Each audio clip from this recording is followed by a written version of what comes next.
Dans l'arc jurassien de la Suisse romande, un paysage idyllique où s'enchaînent à l'infini hauts plateaux et collines herbagères d'un beau vert soutenu, où se nichent ici et là des villages, des plans d'eau isolés et des tourbières. Une région fière de ses traditions centenaires et des coutumes de son terroir.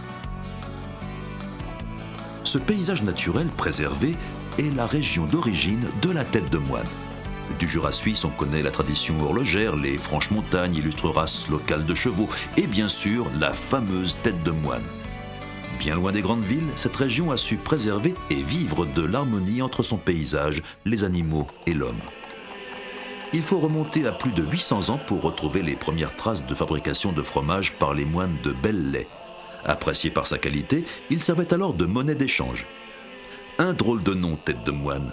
Le fromage coupé en deux peut en effet faire penser au crâne tonsuré d'un moine. On évoque aussi la coutume ancienne de la redevance d'un fromage par tête de moine.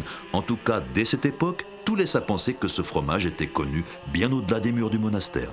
La description la plus ancienne du fromage de Bellelay remonte à 1628. La première mention de la dénomination tête de moine date de 1790. Et depuis cette époque, presque rien n'a changé dans les principes et les règles de production. Pour maintenir la qualité au plus haut niveau, le cahier des charges est implacable, à commencer au niveau de la production laitière par les exigences en matière de garde des animaux. En outre, l'ensilage est interdit, les vaches ne peuvent être nourries que d'herbes et de foin pour la production du lait. À la belle saison, elles sont au pâturage, en prairies naturelles. Du printemps à l'automne, on les voit paître dans les prairies naturelles du Jura, à la flore très riche et très diversifiée. Durant l'hiver, elles ne se nourriront pratiquement que de bon foin. Un environnement intact, idéal pour les vaches, propre à donner à la tête de moine son caractère et son goût inimitable. Le lait de montagne est livré en principe 2 fois par jour à la fromagerie. La tête de moine est exclusivement fabriquée à partir de lait cru, produit dans une zone de montagne délimitée et transformé moins de 24 heures après la traite. C'est ce lait cru de qualité irréprochable et rigoureusement contrôlé qui est à la base de l'élaboration de la tête de moine au goût incomparable. La seule intervention permise sur ce lait consiste en un léger écrémage pour standardisation du taux de matière grasse autorisé. Ce lait ne subit aucune autre manipulation chimique ou physique. Dans l'ancienne grange du monastère de Bellelay a été aménagée une fromagerie de démonstration à l'ancienne. On peut y revivre la fabrication de la tête de moine selon les méthodes ancestrales. Autrefois, les moines ne pouvaient se fier qu'à leur expérience pour juger de la qualité du lait. De nos jours, les moyens de contrôle utilisés sont bien plus stricts, mais sur une base toujours aussi naturelle. Dûment contrôlé, le lait est versé dans la cuve en cuivre. Rien n'a changé au niveau des quantités. Il faut toujours environ 10 litres de lait pour produire une tête de moine. Par contre, si on observe la production actuelle de la tête de moine, on remarque bien sûr un progrès pour satisfaire aux normes actuelles de qualité et d'hygiène. Maintenant, on contrôle le lait. Un échantillon analysé en laboratoire permet de s'assurer de la qualité irréprochable du lait. Alors seulement, le précieux liquide va pouvoir entrer dans la fabrication de la tête de moine. Le goût incomparable de la tête de moine est en grande partie dû à sa fabrication selon la tradition ancestrale du fromage au lait cru. De nos jours, tout comme autrefois, seule la présure, les ferments lactiques et le sel entrent dans sa composition. Sont exclus tout organisme génétiquement modifié ou un quelconque additif. Première étape, le lait est brassé à une température de 30 à 32 degrés. On y ajoute les ferments lactiques. Dans la fromagerie moderne aussi, la qualité du produit va dépendre pour une grande part de l'expérience du fromager et des spécificités de la zone d'origine du lait. Les ferments lactiques naturels préparés par le maître fromager sont ajoutés au lait. Quand la température d'empressurage est atteinte à 32 degrés, le moine retire le chaudron du feu. Tout en continuant de brasser le lait, il y ajoute la présure pour faire coaguler, cailler le lait qui prend l'apparence d'un gros fromage blanc. De nos jours encore, c'est cette présure naturelle extraite de la caillette des jeunes ruminants qui fait cailler le lait. Le moine contrôle la formation du caillé. Il fallait, comme aujourd'hui, un peu d'intuition et beaucoup d'expérience pour reconnaître à coup sûr le bon moment pour la prochaine étape. Le tranche-caillé traditionnel permet de découper la masse coagulée jusqu'à former de tout petits morceaux, gros comme des grains de riz. Tout comme autrefois le moine, le maître fromager d'aujourd'hui surveille lui aussi la formation du caillé.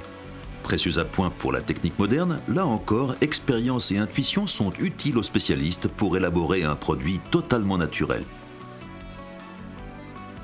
Le tranche-caillé s'est modernisé, mais c'est toujours ainsi que les grains de fromage se séparent du petit lait. En dosant judicieusement le brassage selon le coup d'œil du professionnel, le maître fromager optimise ce processus de formation du grain.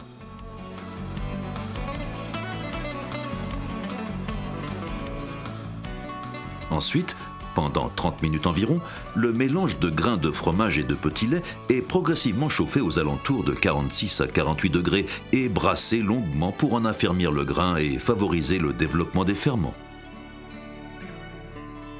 Quand le moment est arrivé, que le caillé qui baigne dans le petit lait atteint la bonne consistance, le moine le soutire de la cuve au moyen d'une solide toile de lin dont il a empoigné les 4 coins.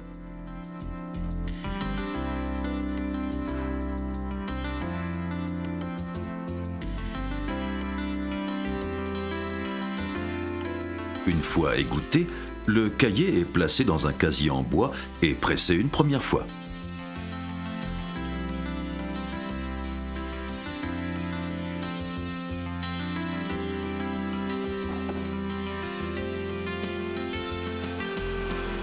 De nos jours, cette phase délicate est toujours suivie avec autant d'attention qu'autrefois.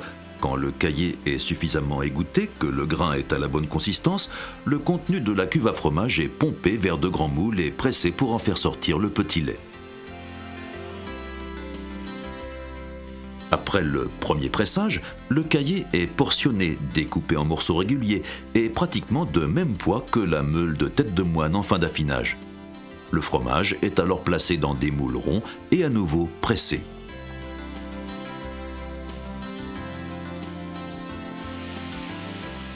Le caillé est portionné avec les couteaux à trancher pour être aussitôt placé dans les moules.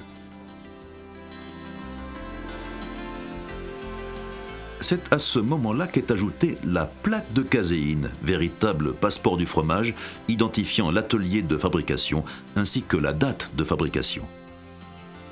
Pressé une nouvelle fois, le fromage perd encore de son eau et devient plus ferme. Les fromages, une fois sortis des moules, peuvent alors entamer leur processus d'affinage. Toujours selon la tradition des moines, le fromage est d'abord immergé dans un bain de saumure. En 24 heures, il aura absorbé assez de sel et trouvé la bonne consistance pour pouvoir passer en phase d'affinage en cave. 3 mois durant, la tête de moine va être entreposée en cave humide et fraîche sur des planchettes d'épicéa à une température d'environ 12 degrés. Pendant tout ce temps, les meules seront périodiquement lavées d'eau salée, brossées et enduites de cultures bactériologiques naturelles. C'est ce qu'on appelle l'emmorgeage. Peu à peu, ce traitement fera prendre à la croûte en formation sa belle couleur brun-rouge et donnera au fromage son goût particulier légèrement épicé.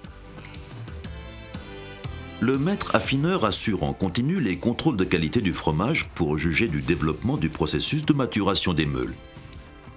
La qualité de la pâte est régulièrement vérifiée au moyen de sondages réguliers. En fin d'affinage, seuls les fromages qui satisferont aux exigences du cahier des charges et jugés comme tels par la commission indépendante de taxation se verront alors accorder le label et apposer l'étiquette tête de moine. Ce n'est donc pas par hasard que le tête de moine a été le 2e fromage suisse à recevoir l'appellation d'origine contrôlée AOC. Cet enregistrement constitue une protection efficace contre toute copie. La preuve donc pour le consommateur que sa tête de moine provient de la seule zone reconnue d'origine. Mais ce qui est garanti pour ce fromage multicentenaire, ce n'est pas seulement le fait qu'il provienne des régions de montagne de 4 districts du Jura suisse, c'est aussi que sa fabrication réponde strictement au cahier des charges imposé en sa qualité de produit AOC, sévèrement contrôlé par la commission indépendante de taxation. La tête de moine, c'est bien plus qu'un fromage cylindrique à la pâte mi-dure emmorgée. Il y a belle lurette que ce petit brin fait tourner les têtes bien au-delà des frontières de son Jura suisse natal. Tous les pays, même lointains, en veulent, et il y va, solidement empaqueté, et du plus jeune au plus chenu, tout le monde l'aime, notre tête de moine, pour sa drôle de forme et son bon goût. Le monde entier l'invite à sa table. On la trouve partout, en meule entière ou demi-meule, ainsi que sous forme de rosettes préemballées. On la trouve dans les meilleures fromageries et crèmeries, au rayon fromage des épiceries fines, mais aussi au linéaire des supermarchés.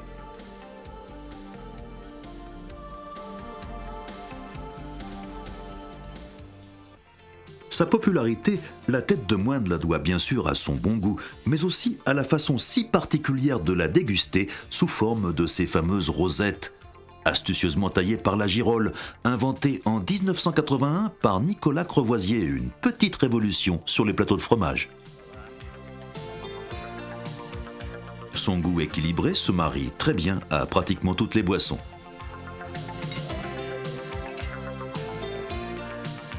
La tête de moine ne se découpe ni en tranches ni en morceaux. Elle est raclée en fines rosettes ou fleurons. Pendant le raclage, les petits morceaux de croûte retombent sur le plateau de l'appareil. C'est sous la forme de fines rosettes fondantes que ce fromage exhale le mieux ses arômes agréablement épicés.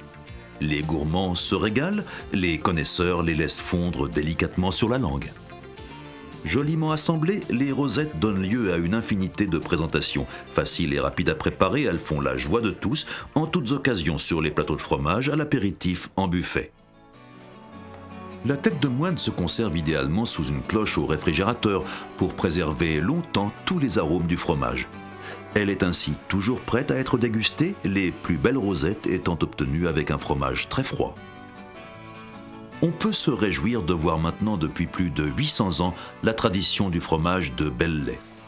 Or, tradition oblige, tous les jours, les différents acteurs de la filière de production, transformation et distribution de la tête de moine, producteurs, fromagers, commerçants, tous donnent le meilleur d'eux-mêmes pour que cette spécialité unique du Jura suisse continue de faire la joie des amateurs du monde entier le plus longtemps possible.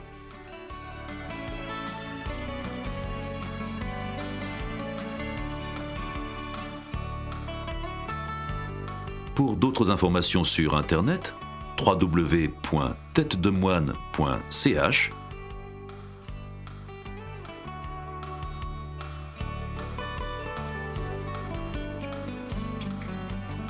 Et pour la fromagerie de démonstration, www.bellelay.ch.